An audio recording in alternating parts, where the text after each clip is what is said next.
ایک اور سوال آیا ہے، کیا غیر پاکستانی اس ملک میں زمین خرید سکتے ہیں کہ نہیں، جائیداد خرید سکتے ہیں؟ اب حقیقت ہے کہ جی ہاں کر سکتے ہیں، فارنرز پراپرٹی خرید سکتے ہیں، کرائے پہ دے بھی سکتے ہیں، خرید سکتے ہیں، کرائے پہ دے بھی سکتے ہیں، کرائے پہ لے بھی سکتے ہیں، یہ ساری چیزیں الاؤڈ ہے ان کو۔ اور خاص طور سے اگر کوئی فارن کمپنی ہے تو اس کو سب سے پہلے security exchange commission of Pakistan ایک ادارہ ہے،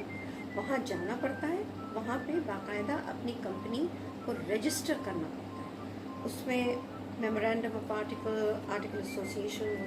ضروری ہے کہ آپ لکھ دیں کہ کتنے ڈائریکٹر ہوں گے، کتنے لوگ ہوں گے، کتنی کمپنی کے کیا اس کے اصول ہوں گے، کس طریقے سے وہ چلے گا، کیا کام وہ کرے گا، وہ ساری چیزیں کر کے آپ جاتے ہیں سیکیورٹی ایکسچینج کمیشن، وہ دیکھتے ہیں اس کو پرکھتے ہیں، آپ سے سوال پوچھتے ہیں، آپ سے چیزیں مانگتے ہیں، اس کے بعد اگر مطمئن ہوئے کہ آپ حقیقتاً انویسٹمنٹ کمپنی ہے، کچھ کرنا چاہ رہے ہیں، تو پھر وہ آپ کو باقاعدہ رجسٹر کریں گے، پھر آپ جا کے اس کمپنی کے نام سے آپ باقاعدہ بہت سی چیزیں اثاثے خرید سکتے ہیں، اور وہ پھر آپ اپنی کارروائی چلا سکتے ہیں۔ لیکن ساتھ ساتھ اس میں یہ ہے کہ ذاتی طور پہ بھی کر سکتے ہیں۔ ذاتی طور کا مطلب یہ ہے کہ پھر آپ کو منسٹری آف انٹیریئر سے بھی اجازت لینی پڑتی ہے، اور ذاتی زمینیں جو ہیں، اور جو زمینیں ہیں بیسکلی لینڈ لا جو آ رہا ہے وہ ہے صوبے کا، تو پروونشل گورنمنٹ کے پاس آپ کو جانا پڑتا ہے، اور ان سے بھی باقاعدہ آپ کو اجازت لینی پڑتی ہے کہ کہیں آپ جا کے زمین خریدیں اور کسی طریقے سے آپ اس سے باقاعدہ فائدہ یا کم کاروبار کر سکیں۔ کوئی ایسی ریکوائرمنٹ آپ چاہیں تو کسی کے ساتھ مل کے کر لیں، کسی کے ساتھ آپ پوری طرح اس کو ملکیت آپ کی ہو فل 100%، اور یا ہو سکتا ہے کہ کوئی 1%، 10%، 20%، کوئی ایسے نہ سب سے کم ہے نہ سب سے زیادہ، تو اس میں یہ ہے کہ جو بھی آپ کا معاہدہ ہے دوسرے کسی لوگوں کے ساتھ آپ ایک گروپ بناتے ہیں اور اس کو چلاتے ہیں، اس کے اندر اپنے اپنے حصے ہوتے ہیں، اس کے اندر کوئی ایسی پابندی نہیں ہے کہ کتنا کس کا ہوگا کتنا کس کا نہیں ہے، لازم نہیں۔ اب ہم آتے ہیں کہ بہت سے ایسے معاملات ہیں جس پہ گورنمنٹ ہو سکتا ہے کہ منع کر دے، مثلا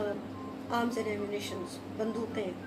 اس کی کاروبار، اس کے اوپر وہ بالکل نظر رکھیں گے، وہاں پہ فارنرز کو نہیں آنے دیں گے اس بات۔ ایسی چیزیں جو گولہ بارود ہیں، جو بارود کا کام ہے، اس کے اندر بھی وہ بہت محتاط ہو کے کسی سے کریں گے، اور عموماً اپنی کڑی نظر رکھیں گے، اپنا حصہ رکھیں گے تاکہ کوئی اس کو مس یوز نہ کر سکے۔ جو چیز ہماری نیشنل سیکیورٹی، ایئر لائنس ہیں،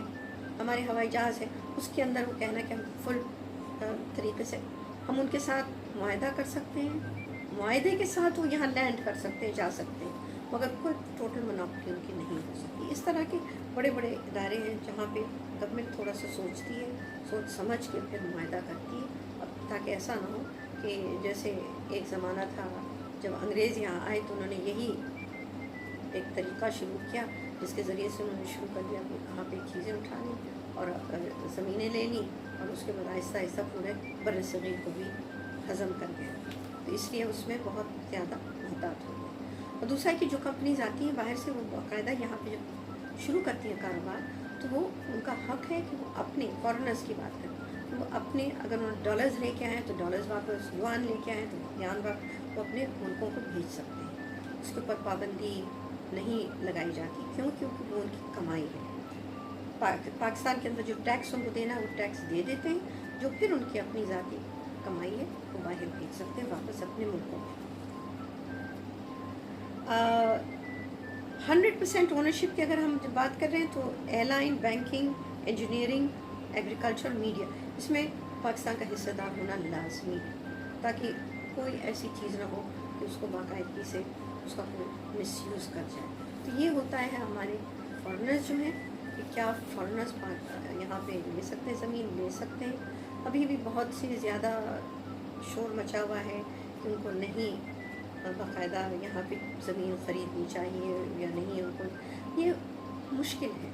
اس کو یاد رکھیے گا کہ ہمارے اپنے پاکستانیوں نے کہاں کہاں تک پھیلے، انہوں نے جا کے کہاں کہاں تک زمین لی ہے دوسرے ممالک کے اندر،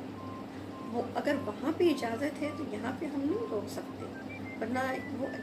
بین الاقوامی طور پہ ہمارے خلاف جائیں گے. اگر پاکستانی جا کے امریکہ میں زمین خرید سکتے ہیں, چین میں زمین خرید سکتے ہیں, اب یہ ہے کہ چین میں رکاوٹیں ہیں, یہ بات ہم کر سکتے ہیں کہ ہاں جو ہم ان کو یہاں پہ فیسلٹیز دے رہے ہیں وہ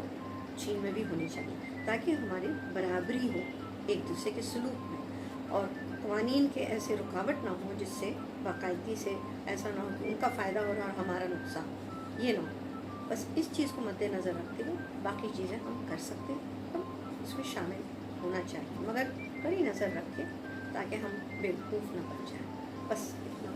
اس حد تک انسان کو محتاط رہنا